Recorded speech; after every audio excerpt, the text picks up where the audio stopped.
दशो Punjab plus channel पे आपका स्वागत है।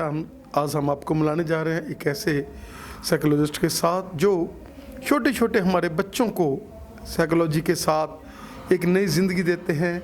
चाहे उनका बिहेवियर चेंज है, चाहे उनका माइंड सेटअप है, चाहे वो अग्रेसिव हैं, हर तरह की सेवा लेने के लिए आप रीमा थिंद जी के साथ बात कर सकते हो। थिंद मैडम, स्वागत है आपका हमारे स्पेशल शो में। Thank you sir, thank you so much. Madam, कहाँ से आपने अपना कैरियर शुरू किया और कैसे आपने चूज़ किए वो छोटे छोटे नन्हे बच्चे जिनको आज काउंसलिंग की बहुत ज़्यादा ज़रूरत है? सर, जो मेरा सफ़र है वो बहुत एक लेटेस्ट स्टेज से स्टार्ट हुआ। मेरी मैरिज 21 इयर्स में हो गई थी और उस समय जस्ट मैंने अपनी पोस्ट ग्रेजुएशन कंप्लीट ही की थी। और जब मैंने मैरिज के बाद एक सफ़र शुरू किया तो एक फुल टाइम हाउसवाइफ के रूप में अपना काम किया और अपने बच्चों को 24/7 टाइम दिया। लेकिन जैसे जैसे मेरे बच्चे बड़े होते गए तो पेरेंटिंग का जो एक एस्पेक्ट है, क्योंकि मैं एक बिल्कुल यंग एज में मदर बनी थी, तो वो सामने आई और बहुत सारी चीज़ें मैंने अपने एक्सपीरियंस से सीखी। जब मेरी बेटी ने 10th किया तो मुझे लगा कि नहीं, इस क्षेत्र में मुझे काम करना चाहिए, साइकोलॉजी में, काउंसलिंग में। तो मैंने पढ़ना स्टार्ट किया और बहुत सारे सर्टिफिकेशंस वगैरह किए और इसमें पढ़ाई की अपनी। और धीरे धीरे वो लोगों को भी, स्कूल में भी जब मैं जाती थी तो उनको कहीं ना कहीं इफ़ेक्ट दिखता था बच्चों के अंदर भी कि इनकी पेरेंटिंग का स्टाइल थोड़ा डिफरेंट है और आप क्या करते हैं कि आपके बच्चे कुछ अलग दिखते हैं उनकी बातचीत में, उनकी चाहे एकेडमिक एरिया हो चाहे अदर एक्टिविटीज़ में हो, हर तरह से वो मेरे बच्चों को थोड़ा सा अलग देखते थे। तो जब पढ़ना स्टार्ट किया तो वो इफ़ेक्ट सामने आना लगा।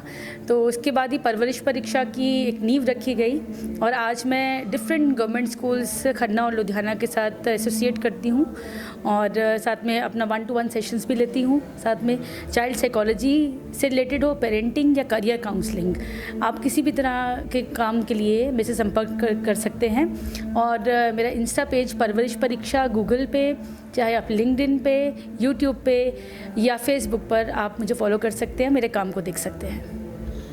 मैडम, क्या कहना चाहेंगे कि आज का जो सिनेरियो है जिसमें हम बच्ची की बात करें, हम बच्चों की बात करें, पहले मेंस्ट्रुएशन पीरियड जो था वो बहुत लेट था, लेकिन आजकल वो यंग एज में हो गया और पीसीओडी की प्रॉब्लम बहुत ज़्यादा आ रही है बच्चों को।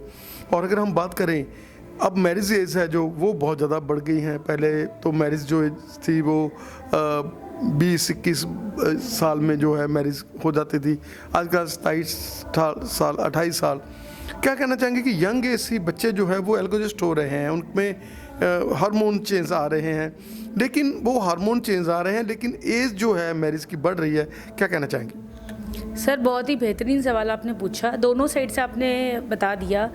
और कि जो मेंस्ट्रुएशन साइकिल है, प्यूबर्टी का जो टाइम था, पहले 13 साल की उम्र से स्टार्टिंग पीरियड था, बट अब देखा जा रहा है कि वो बच्चे की उम्र 8 साल की उम्र से ही लड़कियों को पीरियड्स या डेट आने लगी है।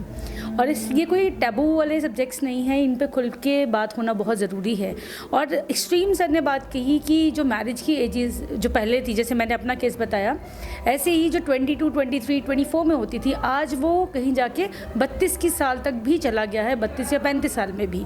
इसका बहुत बड़ा रीज़न, पहले वाले फैक्टर को मैं उठाऊँगी कि जो बच्चों की खाने पीने की स्टाइलिंग है, जो बच्चे का देखने का है। पहले हमारे टाइम में सोशल मीडिया का इतना अवेयरनेस नहीं था, ना सोशल मीडिया का इतनी पहुंच बच्चों तक थी, लेकिन आज हर एक बच्चे के पास मोबाइल आ गया है। अगर आप पेरेंटिंग ऐप्स भी डालते हो, फिर भी कुछ ऐसे चैनल्स हैं, कुछ ऐसे साइबर क्राइम के लोग हैं जो पॉपअप जानबूझकर बच्चों की ऐप्स में उस तरह की ऐड डालते हैं जो पहले आपको कार्टून की साइड में लगती है, उसके बाद जब पॉपअप होता है तो वो किसी और रूप में बच्चों के सामने आती हैं। ना चाहते हुए भी बच्चे जब ऐसा कंटेंट देखते हैं तो उनके जो हार्मोनल रशेज़ हैं वो इंक्रीज़ होते हैं और वो कहीं जाके उनके अंदर ना चाहने वाली, ना करने वाली चीज़ों की भी डिज़ायर उत्पन्न होती है। तो जो इसलिए मेंस्ट्रुएशन साइकिल, सोशल मीडिया, खान पीन, यूट्यूबिंग, इसकी वजह से बच्चों के अंदर जो चेंजेस आ रहे हैं वो हमें देखने को मिल रहे हैं, जो कि एक बहुत ही वरी वाला इशू है, जिस पे काम करना, अवेयरनेस देके, पेरेंटिंग देकर, काउंसलिंग देकर इस चीज़ को रोका जा सकता है, इस पे काम किया जा सकता है। रही बात, सर ने एक एक्सट्रीम किया कि लड़कियाँ या लड़के, आज उनकी जो मैरिज की एज है वो इंक्रीज़ हो गई है। वो इसलिए जहाँ पर एक सोशल मीडिया का एक वेव आई है, वहीं पर एक जागरूकता भी आई है कि अपने पैरों पे खड़ा होना हर एक लड़की के लिए, हर एक इंसान के लिए कितना ज़रूरी है। जहाँ पर पहले माँ बाप अपने बच्चे की एक उम्र के पढ़ाई करने के साथ शादी कर देते थे, आज लड़कियों को अपना आत्मनिर्भर बनना, पैरों पे खड़ा होना पता चल गया, फाइनेंशियल इंडिपेंडेंस का पता चल गया है। आज हर एक बच्चा डिज़ायर करता है कि उसके पास गाड़ी, बंगला, मोबाइल फ़ोन, अच्छा रहन सहन और अच्छी एजुकेशन हो। तो वो जब इसको पूरा करने के लिए टाइम लगाता है तो ऑब्वियस ही बात है कि बच्चे की जो मैरिज की एज है वो भी इंक्रीज़ हो रही है। सेकेंड रीज़न ये है कि जो हमारे टाइम पे, पहले के टाइम पे जो नर्सरी कच्ची पक्की क्लासा होंदियां सी, अब मॉन्टेसरी विंग में ही बच्चों के 4 साल चले जाते हैं और 7 साल की उम्र में जब बच्चा फर्स्ट क्लास में होता है तो बहुत ऑब्वियस बात है कि बच्चा अगर अपनी डिग्री कंप्लीट करेगा तो उसकी 24 के अराउंड मैरिज हो जाती है और 25, 26, 3-4 साल वो अपने वर्क एक्सपीरियंस को भी देता है, इसलिए मैरिज की एज इंक्रीज़ हो रही है। जी मैडम, क्या कहना चाहेंगे कि छोटे छोटे बच्चे उग्र स्वभाव वाले हैं और मदर्स भी ज़्यादा उग्र हो जाती हैं, ज़्यादा वो गुस्से से बोलती हैं। छोटे छोटे बच्चे हैं, अब उनको संरक्षण मिलता है दादा दादी का। क्या कहना चाहेंगे कि जिनकी यूनाइटेड फैमिलीज़ हैं तो दादा दादी तो कभी भी नहीं चाहते कि हमारे बच्चे पोतों को भी कुछ कहें या हमारी पुत्र वधू को भी कोई परेशानी आए। क्या कहना चाहेंगे कि उन केसेस में थोड़ा सा सिलेक्शन भी जब बच्चों को मिलता है तो उनको मालूम होता है कि हमें यहाँ से जो है मतलब हमारी पॉइंट ऑफ साइड है। ऐसे केसेस पर कैसे आप मतलब सॉल्व करते हैं, क्योंकि आपके पास तो बहुत केसेस आते हैं, लोग स्कूलों में आप जाते हैं, काफ़ी बच्चों का ये रहता है, टीचर्स आपको, पेरेंट मीट होती है, जब वो निकालते हैं बच्चे फिर आपके साथ वो उनकी काउंसलिंग कराते हैं। सर, आपके सवाल बहुत अच्छे हैं, बहुत रिलेटिव है इस सिनेरियो के बीच में आज के। सर ने बात की जॉइंट फैमिली की। अभी बहुत सारे जगह पर देखा गया है कि न्यूक्लियर फैमिलीज़ हो गई हैं, पेरेंट्स हैं और उनके बच्चे रह रहे हैं। लेकिन अमूमन मेरी अपनी बच्चों की परवरिश अपने ग्रैंड पेरेंट्स के साथ ही हुई है और मैंने क्या देखा है कि माइंड सेट पेरेंटिंग लड़कियों की जब होती है तो उनको समझाना ये बहुत ज़रूरी है कि अगर आप अपने माँ बाप को जितना प्यार करते हो, आपको उतनी इज़्ज़त, उतना प्यार, उतना सम्मान और उतना साथ, केयर अपने सास ससुर को भी देनी है। अगर ऐसा देंगे, ऐसा करेंगे तो एक जो ईगो क्लैशेस आती हैं, कॉन्फ्लिक्ट्स आते हैं, वो बिल्कुल भी नहीं होंगे और ये बहुत अच्छी बात हो जाएगी कि जो बच्चे हैं उनको अपने यंग पेरेंट्स से तो शिक्षा मिल ही रही है, लेकिन ग्रैंड पेरेंट्स जिनको एक वास्ट एक्सपीरियंस है उसकी भी जानकारी मिलेगी। कहानियाँ बहुत सारी केयर, एक पैम्परनेस बच्चे को मिलती हैं। लेकिन सर ने बात किया कि जो कॉन्फ्लिक्ट है उसका क्या किया जाए।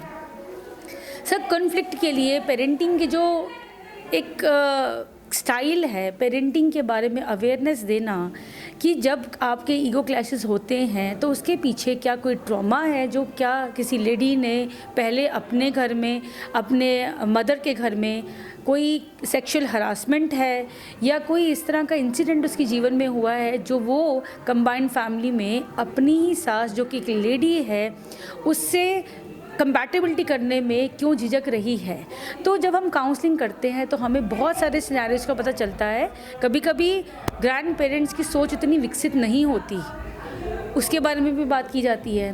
कभी कभी जो पेरेंट्स होते हैं उनके अंदर ये मिसअंडरस्टैंडिंग होती है कि हमें फ्रीडम दी जाए, और वहाँ पर जब आपके पेरेंटिंग के और एक रिलेशनशिप बिल्डिंग के हम काउंसलिंग करते हैं तो बहुत सारी चीज़ें सामने आती हैं और उस पर वर्क किया जाता है और कंपैटिबिलिटी को बढ़ाया जाता है।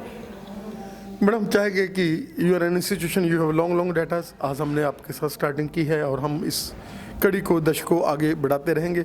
मैडम, आप हमारे दर्शकों को आप अपना नंबर बताएं कि कोई भी पेरेंट्स है वो ऑनलाइन भी कर सकता है, पेड है ये, you have to pay something and you can contact madam.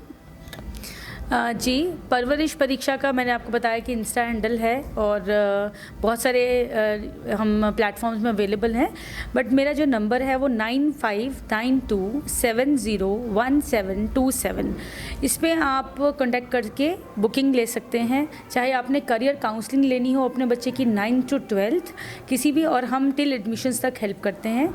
अगर आपने चाइल्ड साइकोलॉजी से रिलेटेड कोई भी केस को डिस्कस करना है, आपकी कोई प्रॉब्लम है, तो आप 1-to-1 सेशन ले सकते हैं। अगर आप पेरेंटिंग को लेकर आपको बहुत सारे डाउट्स हैं और आपको टीन एज बच्चे के साथ या टॉडलर्स, मिड स्कूलर, किसी भी स्लॉट के बच्चे के साथ अगर आपको कोई डील में प्रॉब्लम आ रही है, आपको लग रहा है कि हम अपने बच्चे को समझ नहीं पा रहे या हमारे बच्चा हमें समझ नहीं पा रहा, क्या दिक्कत आ रही है, तो वहाँ पर भी मैं 1-to-1 सेशंस देती हूँ। चाइल्ड साइकोलॉजी जैसे मैंने आपको बताया, और DMIT प्रैक्टिशनर भी हूँ। छोटे बच्चे जो 2 साल से, जो पेरेंट्स बोलते हैं कि मैम बड़े बच्चों की साइकोमेट्रिक टेस्ट कर देते हैं हम, तो छोटे बच्चों के लिए क्या होगा, हमें कैसे पता चलेगा, तो मैं छोटे बच्चों का भी बायोमेट्रिक टेस्ट लेती हूँ, जिसमें कि हम इनबॉर्न ट्रेट्स, ये बहुत ही एक इंटरेस्टिंग और साइंटिफिक अप्रोच है बच्चों के अंदर के ट्रेड्स को जानने का, जो कि वो अपने माँ के पेट से सीख कर आते हैं। जैसे बच्चे अपना नाक, नक्शा, हाथ पैर सब कुछ अपनी माँ की कोख से बनावट लेकर आते हैं, ऐसे ही अंदरूनी इनबॉर्न ट्रेड्स भी उनके अंदर होते हैं और हमें इसके बारे में जानकारी नहीं होती। तो इसलिए मैं DMIT, जिसको ड्रामेटोग्राफिक्स मल्टीपल इंटेलिजेंस टेस्ट कहते हैं, वो भी करती हूँ। 1-to-1 सेशंस मेरे पूरे ऑल इंडिया में, वर्ल्ड में चलते हैं, और जो ऑफलाइन सेशन लेना चाहते हैं वो भी परवरिश परीक्षा को कांटेक्ट कर सकते हैं। नंबर मैंने आपसे शेयर कर दिया है, तो आपको कोई भी सेवाएं लेनी हैं तो आप कांटेक्ट करें मुझे। और मेरा नाम रीमा थिंद है। परवरिश परीक्षा से आप हर जगह पर सर्च कर सकते हैं। Thank you so much sir.